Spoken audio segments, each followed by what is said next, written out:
So this Sunday, we will be celebrating what is called in the traditional church calendar Epiphany.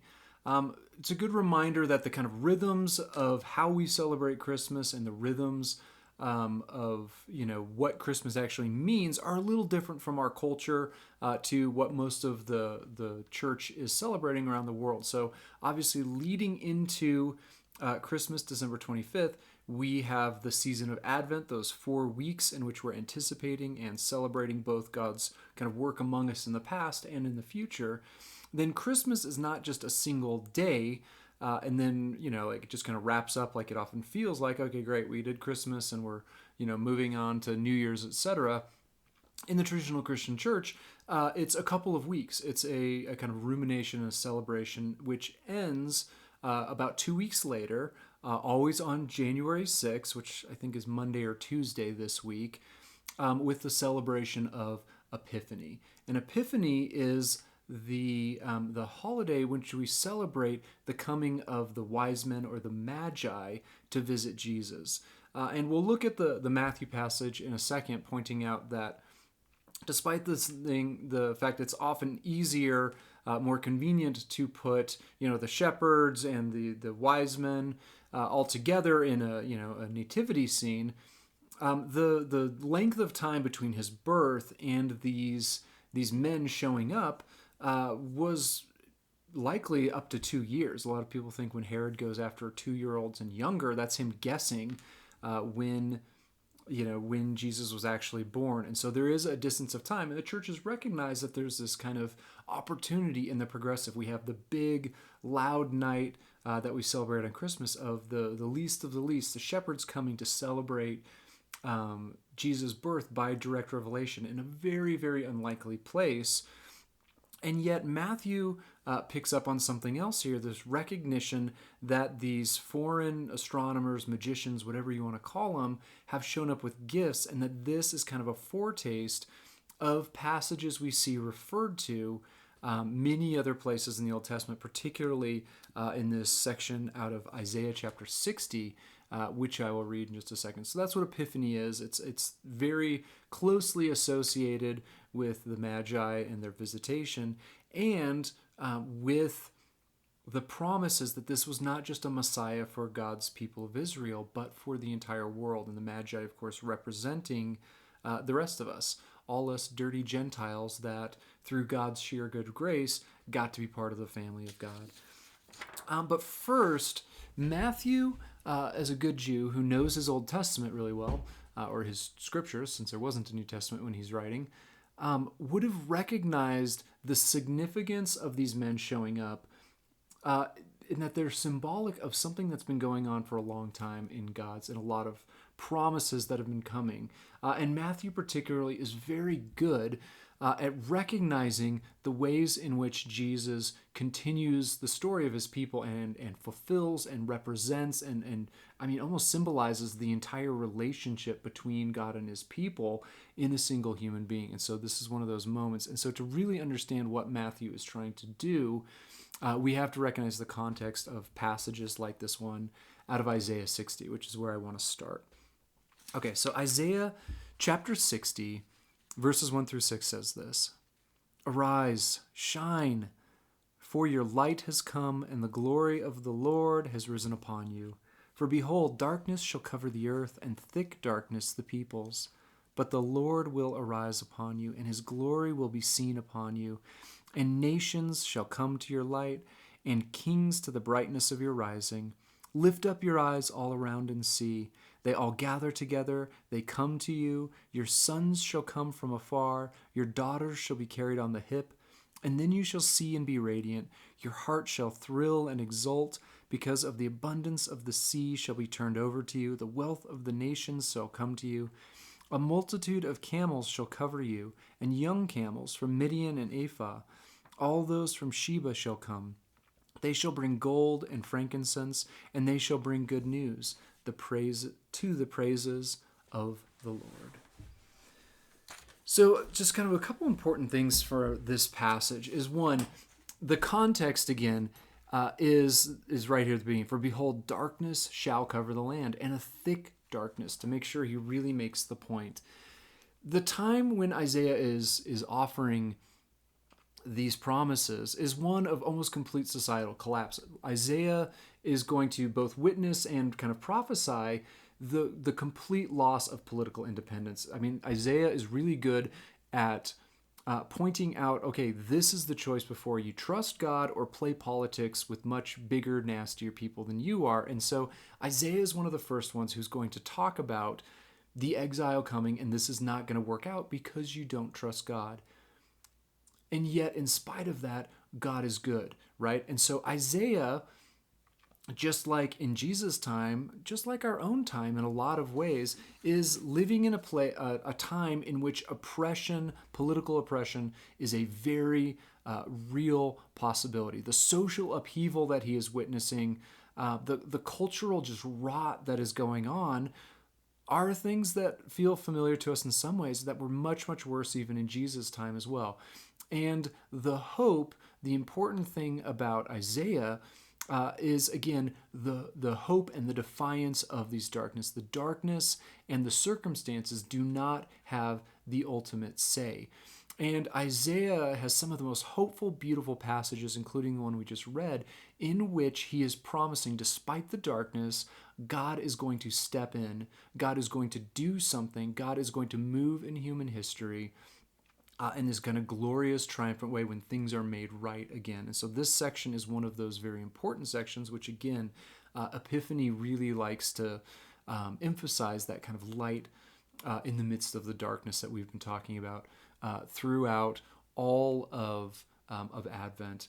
And this passage particularly, and several other things, seems to be almost a direct rebuke to, like the Book of Lamentations, for instance. The Book of Lamentations has these kind of two big metaphors for what the exile and the just absolute destruction of Jerusalem, of God's city, is going to look like. And so one metaphor they talk about a lot is just this empty town, right? This abandoned, empty, broken place where there isn't enough, where people can't survive.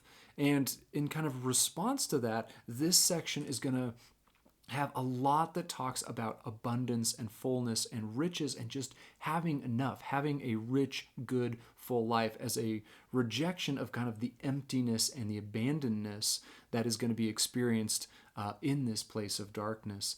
The other kind of image that's being rejected from a lot of this Lamentations mourning literature is the one of, in Lamentations particularly, God's people are referred to as this broken, bereaving mother who has lost her children, very literally in many of their cases, when their children were killed, when their children were taken away into exile, never to return home again.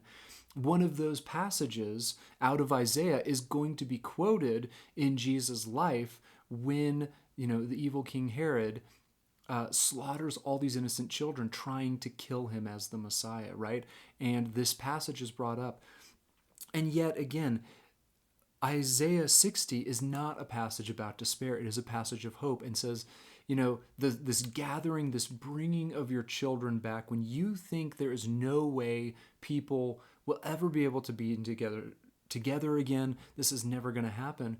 There's a rejection there that this gathering of all peoples is going to show up again, something that's a theme very prominently brought out in Epiphany and the visit of these magi.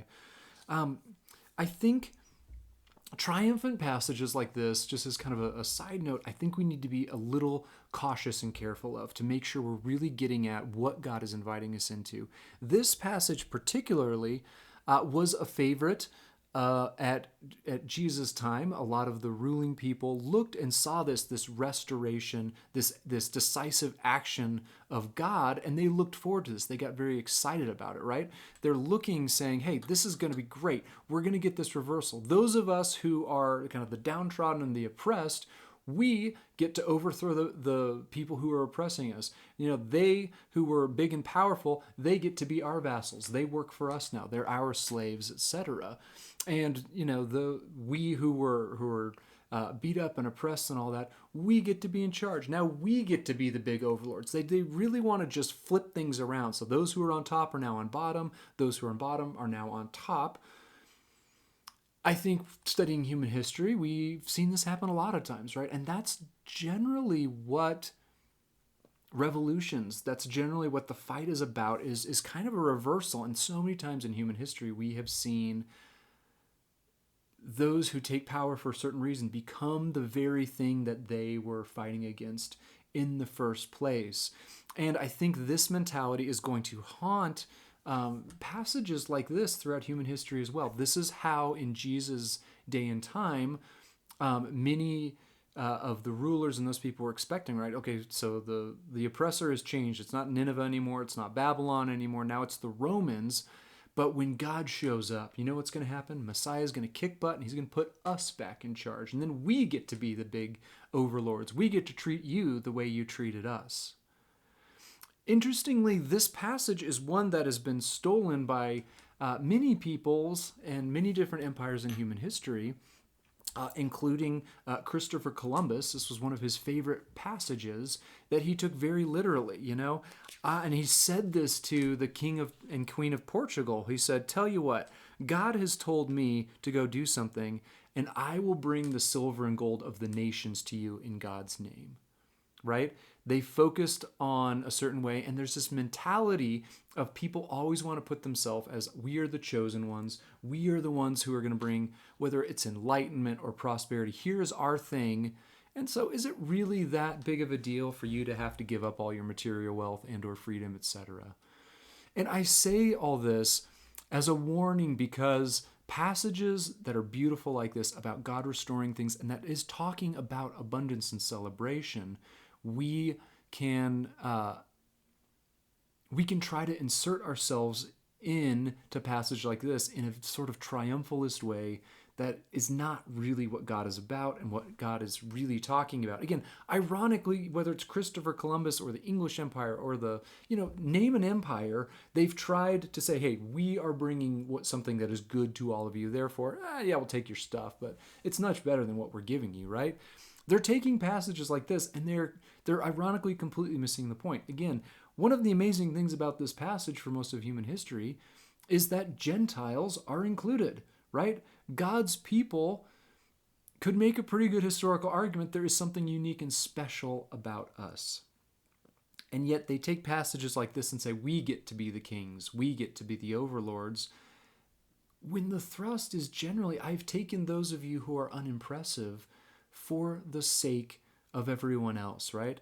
And yet passages like this, in which it should have been shocking to the original audience that what are these dirty foreigners, what are these Gentiles doing here, being included in God's work? What are they doing here? And yet they, almost like, code switching, they have become the enlightened ones. They have become the ones who the wealth of the nations will be flowing into.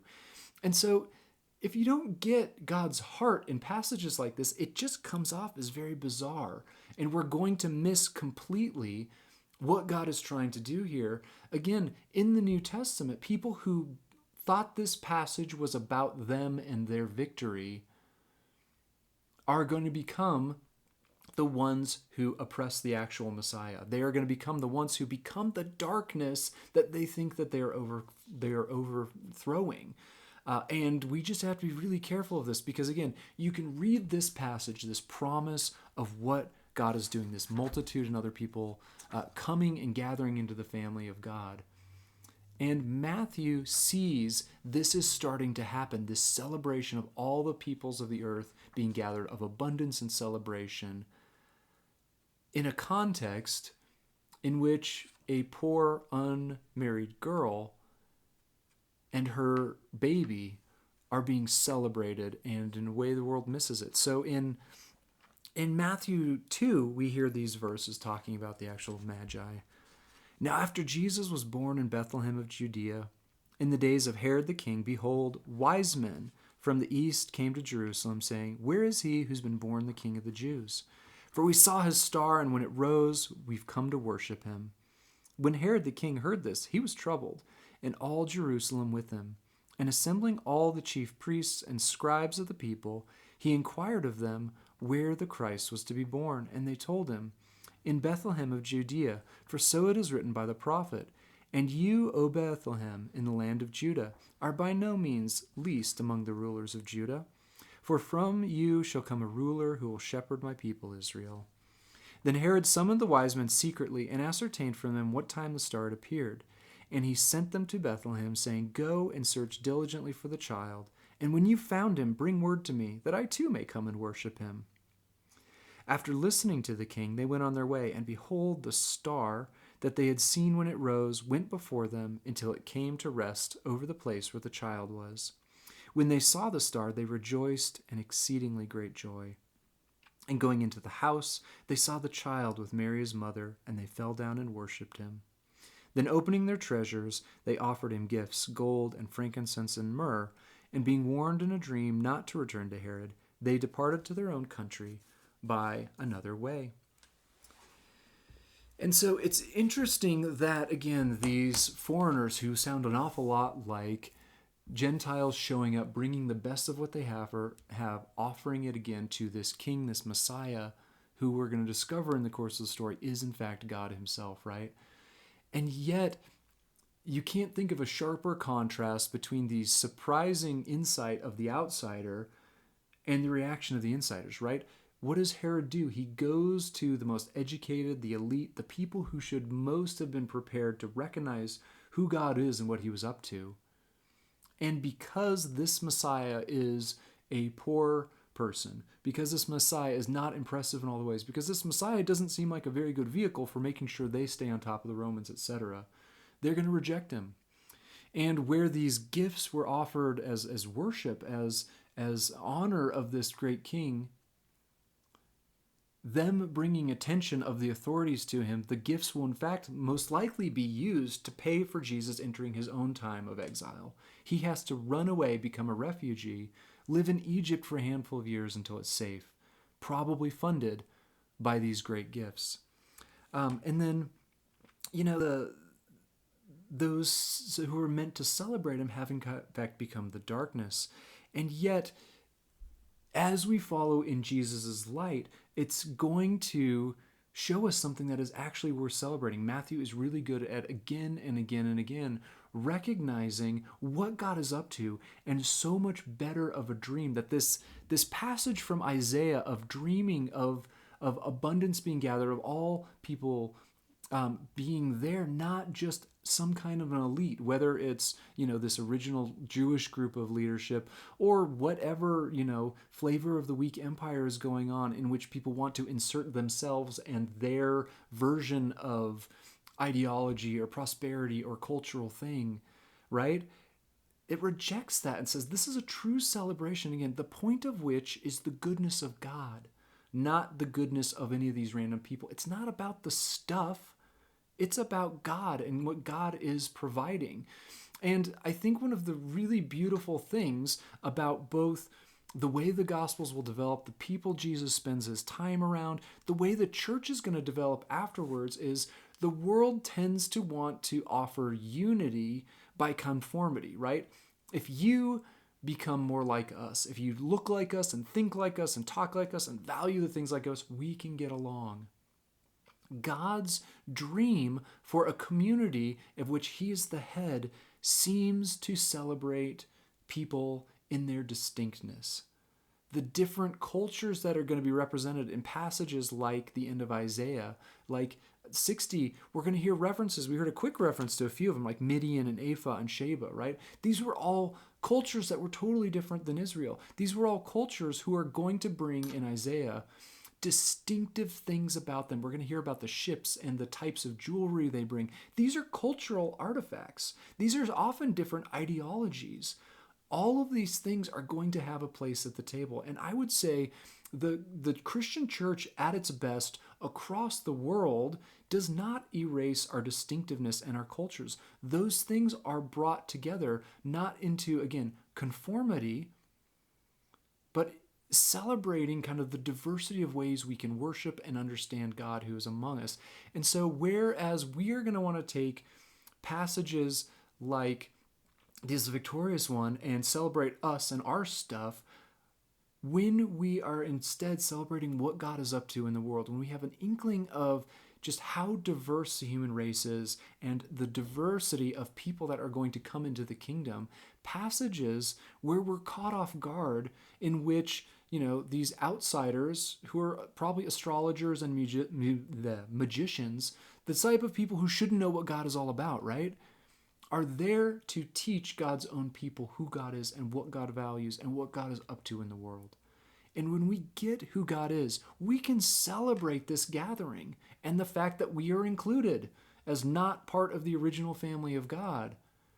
I think Epiphany is one of the most beautiful endings to Christmas and celebrating what God is into the world if we see what God is actually up to. And the embrace and the gathering, and all peoples will be there as themselves, as God's children, redeemed, meant to be the way we're supposed to be. I love the fact that I don't have to change every aspect of myself and who I am to come to God's table. I didn't deserve to be there, and yet if Magi can bring their best to God and God accepts it and is glorified by it, what is it I can bring in this part of the world that I live in? And with my own experiences, with my own quirks, right? That's the celebration. God can accept and bring all those and unify into a very different looking family than the world has the ability to. And that, in spite of a very dark world, is what Epiphany is all about celebrating.